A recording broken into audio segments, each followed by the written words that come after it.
నమస్కారం Rocky news కి స్వాగతం ఈనాటి ముఖ్యాంశాలు రాకీ కమ్యూనికేషన్ కార్యాలయం నందు దీపావళి సంబరాలు పాల్గొన్న ఎండి నల్లపాటి రామచంద్ర ప్రసాద్ సిబ్బంది స్థానిక వరవకట్ట 15వ వార్డులో జరిగిన అగ్ని ప్రమాదాన్ని పరిశీలించిన ఎమ్మెల్యే అరవింద బాబు టీడీపీ రాష్ట్ర కార్యనిర్వాహక కార్యదర్శి నల్లపాటి రామచంద్ర ప్రసాద్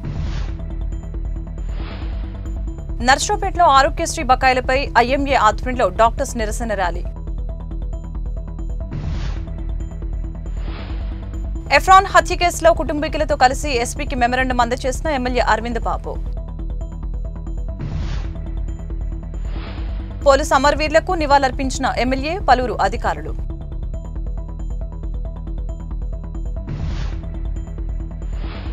తెలుగుదేశం పార్టీ సీనియర్ నేత సాగి కోటేశ్వరరావు ప్రథమ వర్ధంతిలో పాల్గొన్న కన్నా లక్ష్మీనారాయణ 29న ఎడ్లపాడులో కౌలు రైతు సంఘం జిల్లా 4వ మహాసభ జిల్లా అధ్యక్ష కార్యదర్శుల వెల్లడి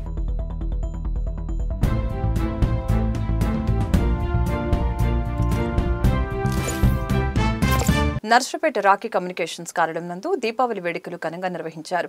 సిబ్బందికి అధినేత స్వీట్స్ ప్యాకెట్స్ అందజేశారు. సిబ్బందితో కలిసి ఎండి నల్లపాటి రామచంద్ర ప్రసాద్ దీపావళి మందులు కాల్చారు.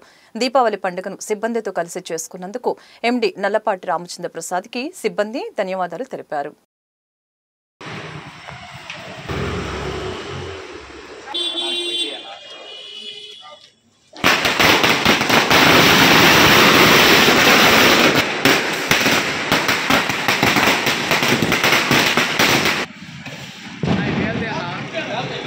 పేల్తాయా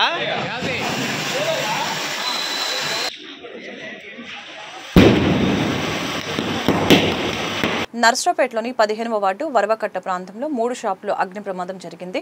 ఈ ఘటనపై సమాచారం తెలుసుకున్న నర్సరావుపేట ఎమ్మెల్యే డాక్టర్ చదలవాడ అరవింద బాబు టీడీపీ నేత నల్లపాటి రామచంద్ర ప్రసాద్ వెంటనే సంఘటన స్థలానికి చేరుకుని పరిస్థితిని పరిశీలించారు. కలప చెక్కలతో తలుపులు కిటికీలు తయారు చేసే 3 షాపులు దగ్ధం కావడంతో సుమారు 20 లక్షలు నష్టం వాటిల్లిందని, సంఘటన షార్ట్ సర్క్యూట్ వలన లేక ఎవరైనా చేశారా అనే కోణంలో విచారణ జరపాలని పోలీసులను ఆదేశించినట్లు ఎమ్మెల్యే తెలిపారు. అదేవిధంగా రాత్రి అందరూ కూడా దీపావళి సందర్భంగా సంతోషంగా ఉన్నప్పుడు అందరూ నిద్రపోయే టైంలో రాత్రి 2 గంటలప్పుడు మరి మున్సిపల్ కాంప్లెక్స్లో షాపులు అద్దెకి ఇవ్వడం జరుగుతుంది. ఇక్కడ వీళ్ళందరూ కూడా ముగ్గురు అన్నదమ్ములు కాసిము, సలాము, జానీ బాషా వీళ్ళందరూ కూడా ఈ టింబర్ డిపో పెట్టుకొని ఈ తలుపులు తయారు చేయటం, చెక్క వస్తువులు తయారు చేయటం చేస్తూ ఉంటారు. రాత్రి 2 గంటలప్పుడు ఈ 3 షాపులు కూడా తగలబట్టడం జరిగింది. మరి మానవ తప్పిదం కానీ, షార్ట్ సర్క్యూట్ కానీ, లేకపోతే విద్రోహ శక్తులు కూడా దీంట్లో భాగం పంచుకొని ఉంటారని ఆలోచన కలుగుతుంది. దీన్ని పోలీసు దృష్టికి తీసుకెళ్ళడం జరిగింది. సీసీ కెమెరాల ద్వారా చూసి ఎవరైతే విద్రోహ శక్తులు ఉన్నారో లేకపోతే మరి కరెంట్ షార్ట్ సర్క్యూట్ కానీ ఇవన్నీ కూడా కనుక్కొని మరి దాని మీద చర్యలు తీసుకోమని ప్రభుత్వాన్ని కోరుతూ ఉన్నాము. అదేవిధంగా 1 టౌన్ పోలీస్ వారికి కూడా సరైన దర్యాప్తు చేయమని మేము అడుగుతా ఉన్నాము. స్థానిక వరవకట్లో ఉన్నటువంటి జానీ బాషా గారికి సంబంధించినటువంటి ఈ షాపులు 3 కూడా రాత్రి అగ్నికి ఆహుతి అవ్వటం జరిగింది. నిన్న దీపావళి అవటం వల్ల ఆ దీపావళి మందులు కాల్చే క్రమంలో ఏమన్నా ఫైర్ యాక్సిడెంట్ జరిగిందా, లేకపోతే కరెంటు షార్ట్ సర్క్యూట్ వల్ల ఏమన్నా ఫైర్ యాక్సిడెంట్ జరిగిందా అనేది విచారిస్తూ ఉన్నారు పోలీసులు. పేదవాళ్ళు సుమారు 15 లక్షల రూపాయల నష్టం జరిగింది ఇక్కడ. రేపు తప్పనిసరిగా కలెక్టర్ గారి దృష్టికి తీసుకెళ్ళి గవర్నమెంట్ తరఫున ఏదైనా లోన్లు ఇప్పించమో, సబ్సిడీ లోన్ ఇప్పించేదానికి మా వంతు ప్రయత్నం మేము చేస్తామని చెప్పి తెలియజేస్తూ ఉన్నాం. నిన్న సాయంత్రం రాత్రి 2 గంటలకి మన నర్సరావుపేట నుంచి పోలీసు వాళ్ళు ఫోన్ చేశారు నాకు. అయ్యా మీ షాప్ ఫైర్ అవుతుంది, బోర్డు మీద నెంబర్ చూసి ఫోన్ చేసామన్నారు. మేము వచ్చేటప్పుడు కొట్టంతా తగలబడిపోతుంది. ఏం జరిగిందో ఏం తెలియదు. అంతలో ఫైర్ వాళ్ళు ఫోన్ చేసాం. ఫైర్ వాళ్ళు కూడా వచ్చి మొత్తం ఆర్పారు. వాళ్ళు కంప్లైంట్ రాసి వెళ్ళారు. మేము ఎస్పీ దగ్గర ఏం జరిగిందో ఏందో అసలు మాకు తెలియదు. అందుకోసం ఎస్పీ దగ్గర సిఏ గారి దగ్గర కంప్లైంట్ పెట్టాం. అది విచారిస్తున్నారు. ఇవాళ గుంటూరు నుంచి వాళ్ళు ఫోరెన్సిక్ వాళ్ళు కూడా వచ్చారు. మొత్తం టెస్టులు తీసుకొని వెళ్ళారు. మాకు అనుమానం అయితే ఎవరి మీద అని లేదు. ఎట్ట ఫైర్ అయిందా ఏందో కొంచెం తెలుసుకోవాలని అంతే. స్థానిక 17వ వార్డు వరవకట్ట నిన్న సాయంత్రం దీపావళి పండుగ సందర్భంగా అందరూ చాలా సుఖ సంతోషాలతో ఉంటే ఇక్కడ 15వ ward president, TDP ward president Jani Basha వాళ్ళ ఇంట్లో విషాదం నెలకొని ఉంది. దాదాపుగా 3 షాపులు వాళ్ళ అన్నదమ్ములే కాలిపోవడం అనేది చాలా దారుణం. సుమారు 2 గంటలకు ఒక్కసారిగా ఫైర్ అవ్వడం చూస్తూ ఉంటే దీని వెనక ఎవరైనా ఉన్నారా అనిపిస్తూ ఉంది. ఎందుకంటే అప్పటిదాకా కొంతమంది అల్లరి మూకులు ఇక్కడ బాంబులు కాల్చి గందరగోళం చేసినట్టు మాకు సమాచారం ఉంది. దీనిపైన సమగ్ర విచారణ జరిపి రాష్ట్ర అధికార ప్రతినిధి నల్లపాటి రాము గారికి ప్రభుత్వం పరంగా కూడా ఏమన్నా సహాయం అందేటట్టుగా వీళ్ళకి చూడాలని చెప్పేసి ఎంఐఎం పార్టీగా రిక్వెస్ట్ చేస్తూ ఉన్నాం. నిన్న రాత్రి జరిగినటువంటి సంఘటన ఏదైతే ఉందో చాలా బాధాకరమైన సంఘటన. వాళ్ళు నిరుపేద కుటుంబాల వాళ్ళు చేతి వృత్తులు చేసుకునేవాళ్ళు. అలాంటిది అగ్నికి ఆహుతి అయ్యి దాదాపు ఆర్థికంగా నష్టపోవడం జరిగింది. అలాంటి కుటుంబాలు రోడ్డున పడ్డాయి. ఆ కుటుంబాలని కేంద్రం మరియు రాష్ట్ర ప్రభుత్వాలు ఆదుకోవాలని విజ్ఞప్తి చేస్తూ ఉన్నాం. నర్సాపేట పోలీస్ పెరేడ్ గ్రౌండ్ లో పల్నాడు జిల్లా ఎస్పీ కృష్ణారావు ఆధ్వర్యంలో విధి నిర్వహణలో ప్రాణాలర్పించిన పోలీస్ అమరవీరులకు నివాళులర్పించారు. ఈ సందర్భంగా పల్నాడు జిల్లా collector Krithika Shukla, MLA doctor Chadalavada Aravinda Babu మరియు పలువురు పోలీసు అధికారులు పాల్గొని అమరవీరుల చిత్రపటాలకు పూలమాలలు వేసి నివాళులర్పించారు. పోలీసు అమరవీరుల తల్లిదండ్రులకు మరియు కుటుంబ సభ్యులకు సత్కారం నిర్వహించారు. వారి త్యాగం ఎప్పటికీ మర్చిపోలేమని అధికారులు పేర్కొన్నారు.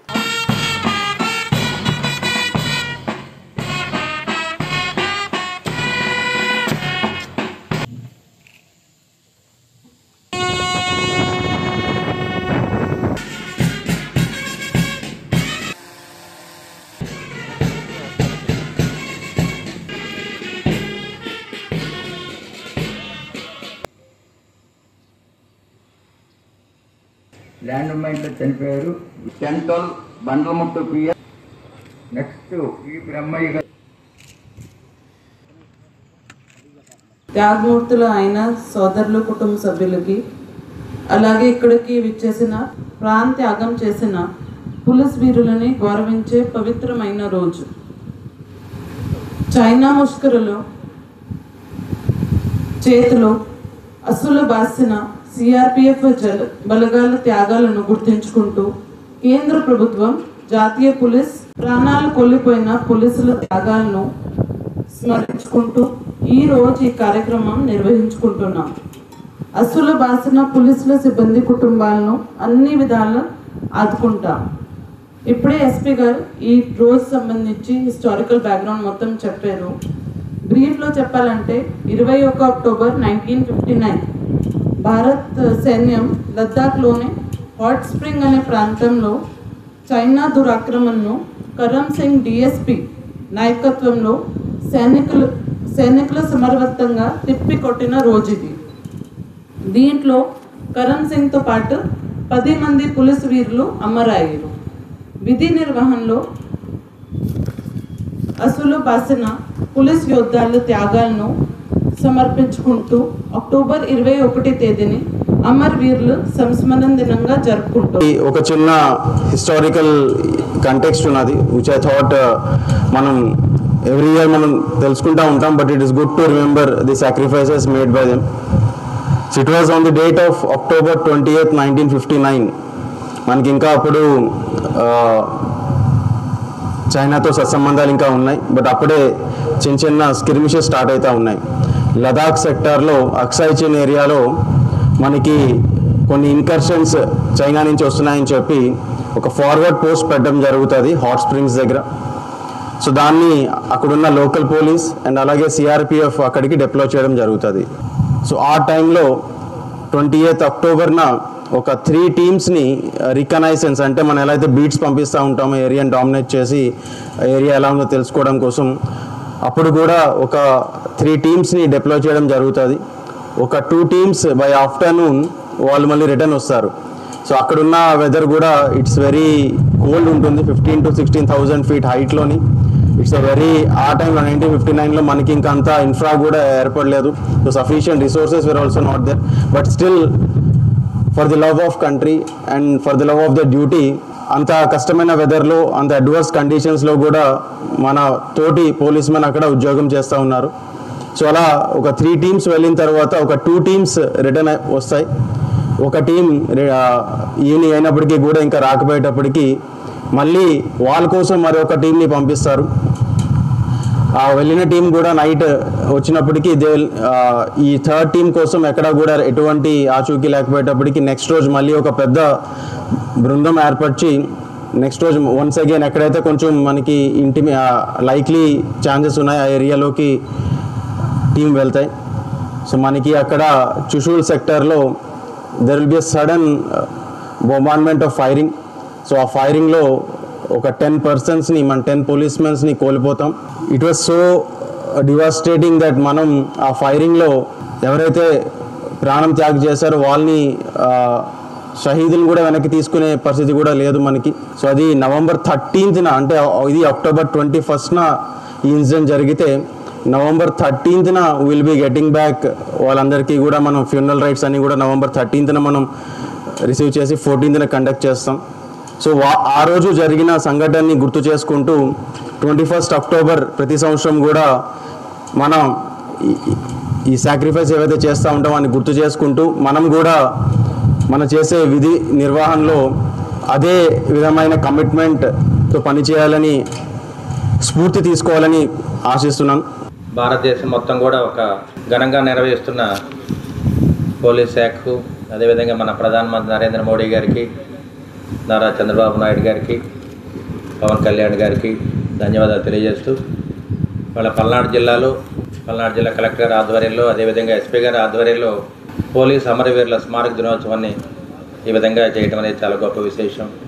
పూర్వంలో ఉన్న చరిత్రని తెలుసుకోవటానికి మరి పోలీసులందరూ కూడా నీతి నిజాయితీతోటి ప్రణాళికాబద్ధంగా ప్రతి కార్యక్రమాన్ని ప్రజల కోసం చేస్తున్న పోలీస్ అమరవీరులందరూ కూడా జోహార్లు అర్పిస్తూ నర్సరావుపేటలో ప్రైవేట్ ఆసుపత్రి డాక్టర్లు సిబ్బంది నిరసన ప్రదర్శన చేపట్టారు. స్థానిక ఆర్టీసీ బస్టాండ్ నుంచి ఐఎంఏ పెద్ద చెరువు వరకు సాగిన నిరసన ర్యాలీ 2700 కోట్ల ఆరోగ్యశ్రీ బకాయిలు వెంటనే చెల్లించాలని, ప్రభుత్వం తీసుకున్న నిర్ణయాలలో హాస్పిటల్స్ యజమానుల్ని కూడా కలిపి నిర్ణయాలు తీసుకోవాలని డిమాండ్ చేసిన డాక్టర్లు.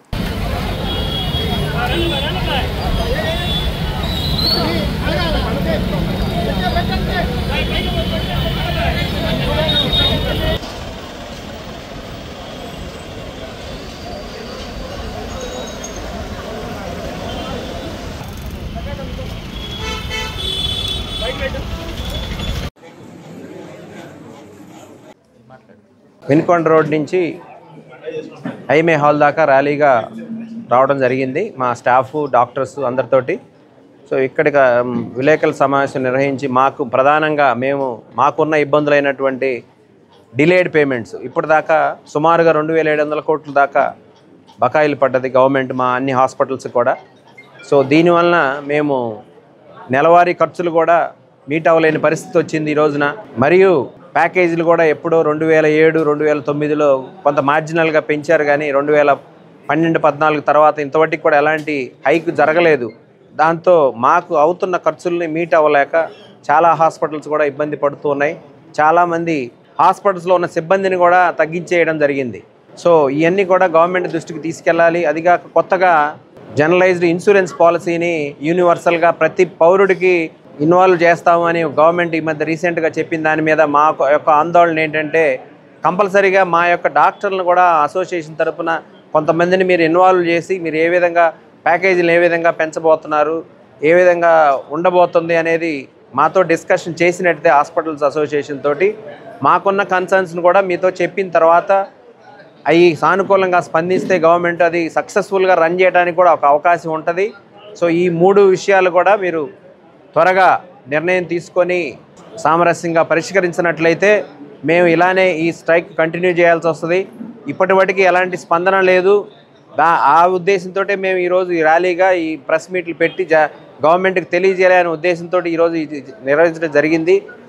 గురువారం రోజున దీని కంటిన్యూషన్లో భాగంగానే మా త్రూఅవుట్ స్టేట్ మా హాస్పిటల్స్ నుంచి మా స్టాఫ్, హాస్పిటల్స్, డాక్టర్స్ అందరూ కూడా మేము ధర్నా చేయడానికి చలో విజయవాడ వెళ్ళడం జరుగుతుంది. ఎమ్మెల్యే అరవింద్ బాబు మాట్లాడుతూ మానవ రూపంలో ఉన్న మృగం గోపిరెడ్డి శ్రీనివాసరెడ్డి అంటూ గోపిరెడ్డి శ్రీనివాసరెడ్డి గుర్తే గొడ్డల గుర్తని, వివేకానంద రెడ్డిని చంపిన విధంగానే ఎఫ్రాన్ను గొడ్డలతో నరికి చంపారు. గతంలో జరిగిన వెన్న బాలకోటిరెడ్డి, ఇబ్రహీం హత్యలకు కారణం గోపిరెడ్డి అనుచరులే అని ఎమ్మెల్యే అన్నారు. ఎఫ్రాన్ హత్యకు బాధ్యులైన వారిపై కఠిన చర్యలు తీసుకోవాలని ఎస్పీకి వినతి పత్రం అందించిన ఎమ్మెల్యే ఎఫ్రాన్ కుటుంబ సభ్యులు. ఈ మాజీ ఎమ్మెల్యే గోపిరెడ్డి శ్రీనివాసరెడ్డి అని అతను మానవ రూపంలో ఉన్న మృగం లాంటోడు. ఎన్నో దుర్మార్గాలకి హత్యలే కారణం ఈ మా గోపిరెడ్డి శ్రీనివాసరెడ్డి. అదేవిధంగా మరి గడిచిన 5 ఏళ్ళుగా మేము చూస్తూ ఉన్నాము. అలవాల్లో వెన్న బాలకోటి బాబాయిని హత్య చేసిన వర్గం కూడా వీళ్ళే, గోపిరెడ్డి అనుచరులే. అదేవిధంగా వరవకట్లో ఎబ్రహీంను కూడా చంపించింది వీళ్ళ వర్గమే, వైసీపీ మనుషులు, కిరాయి గుండాలు. సరే ఇవన్నీ మర్చిపోయాం అనుకోని దీపావళి పండుగ సందర్భంగా అందరూ కూడా సంతోషంగా ఉందాం అనుకుంటే మరి 5వ వార్డు క్రిస్టియన్ పాలెంలో గాడిపత్తి ఇఫ్రాన్ అనే అతను, మరి 3 అన్నదమ్ములు, అతను రాయపాడు రోడ్లో స్వర్గపురి 2లో నైట్ వాచ్మెన్గా చేస్తున్నాడు. ఇంతకుముందు కూడా ఎలక్షన్ టైంలో గోపిరెడ్డి శ్రీనివాసరెడ్డి, అదేవిధంగా మంగపతి రెడ్డి వీళ్ళందరూ కూడా వీళ్ళని బెదిరించడం జరిగింది బూతుల్లో.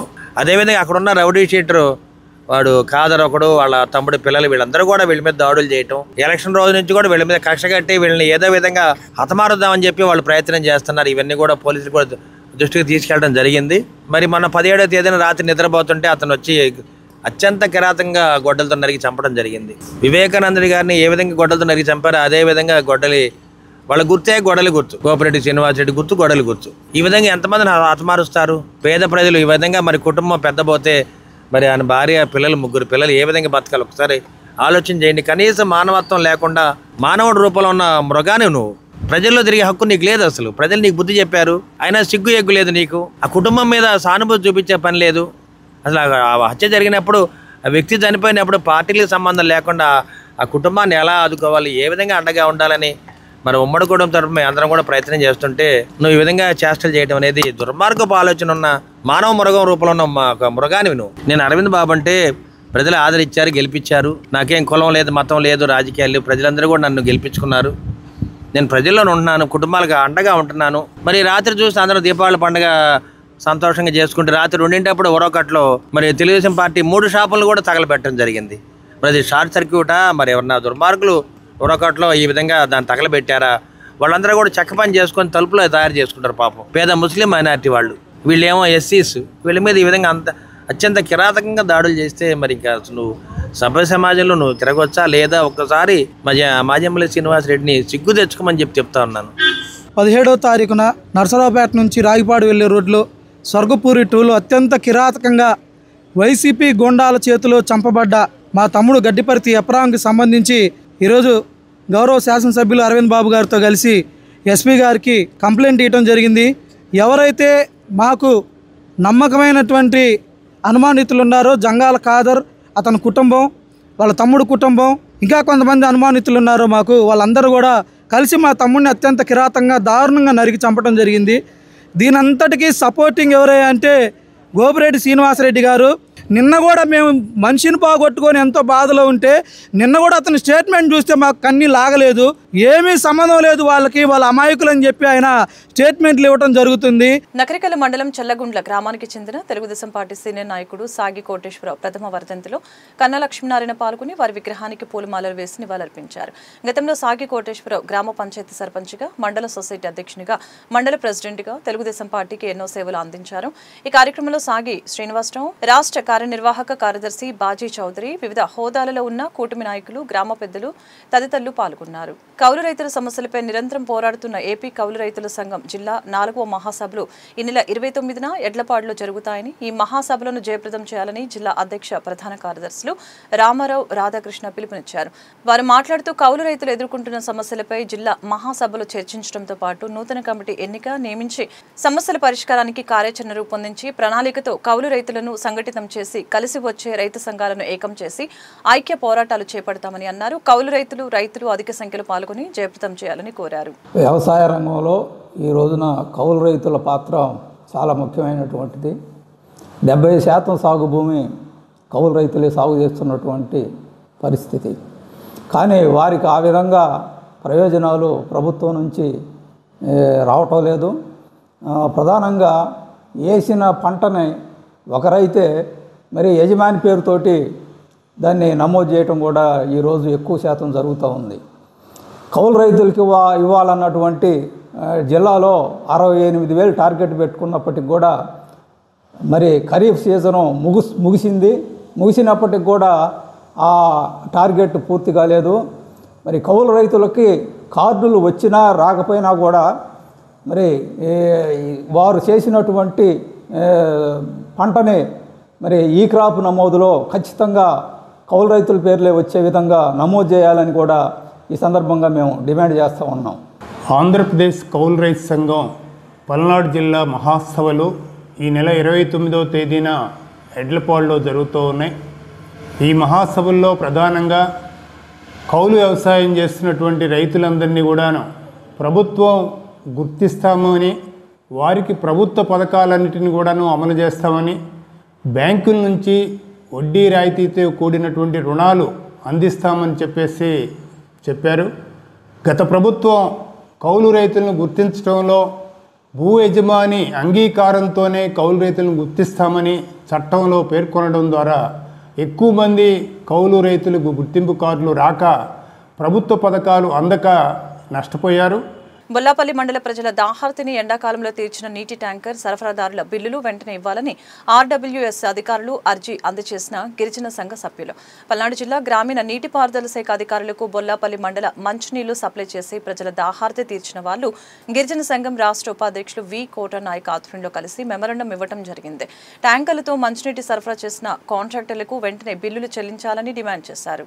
పల్నాడు జిల్లా ఆర్డబ్ల్యూఎస్ ఈ గారి ఆఫీస్కి మరి ఈరోజు బొల్లాపల్లి మండలంలో ఉన్నటువంటి 16 గ్రామాల నుంచి మరి ప్రజలు రావడం జరిగింది.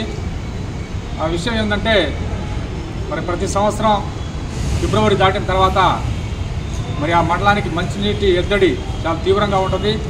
ఊరు మొత్తం ఎండిపోయి నీళ్లు రాకపోవడంతో ప్రభుత్వం ప్రత్యేకమైనటువంటి పర్మిషన్తో మరి ట్యాంకర్ల ద్వారా ముఖ్యంగా అన్ని గ్రామాలకి నీటి సరఫరా అనేది చేయడం జరుగుతూ ఉంది. దాంట్లో భాగంగానే మరి ఈ సంవత్సరం కూడా మరి పోయినటువంటి కలెక్టర్ గారు అరుణ్ బాబు గారు ఏదైతే ఉన్నారో వారి యొక్క పర్మిషన్తో స్పెషల్ గ్రాంటు మరి ఏర్పాటు చేసి ఈ 16 గ్రామాలకు సంబంధించినటువంటి ట్యాంకర్ల ద్వారా సుమారు 90 లక్షల పైన శాంక్షన్ చేయించుకొని మరి ఆ గ్రామంలో ఉన్నటువంటి ఎవరైతే రైతులు ఉన్నారో వాళ్ళకి సంబంధించినటువంటి బోర్లలో అక్కడే ట్రాక్టర్లు మాట్లాడుకొని మరి నీటి సరఫరాకి, బోర్లకి, ట్యాంకర్లకి, ఆయిల్కి మొత్తం వాళ్లే సొంతగా డబ్బులు పెట్టుకొని ఖర్చు పెట్టుకొని మరి అన్ని గ్రామాలకి నీటిని సరఫరా చేయడం జరిగింది.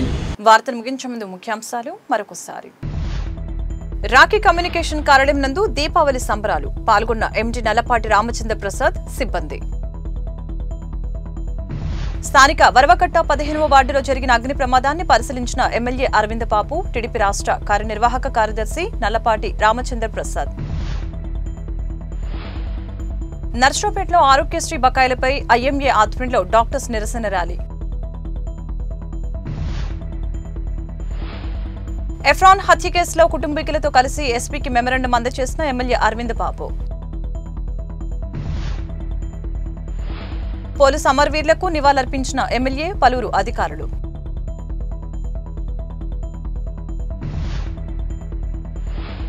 తెలుగుదేశం పార్టీ సీనియర్ నేత సాగి కోటేశ్వరరావు ప్రథమ వర్ధంతిలో పాల్గొన్న కన్నా లక్ష్మీనారాయణ. 29న ఎడ్లపాడులో కౌలు రైతు సంఘం జిల్లా 4వ మహాసభ. జిల్లా అధ్యక్ష, కార్యదర్శుల వెల్లడి. ఈ వార్తలు ఇంతటితో సమాప్తం. మరొక బులెటిన్ మళ్ళీ కలుద్దాం. నమస్కారం.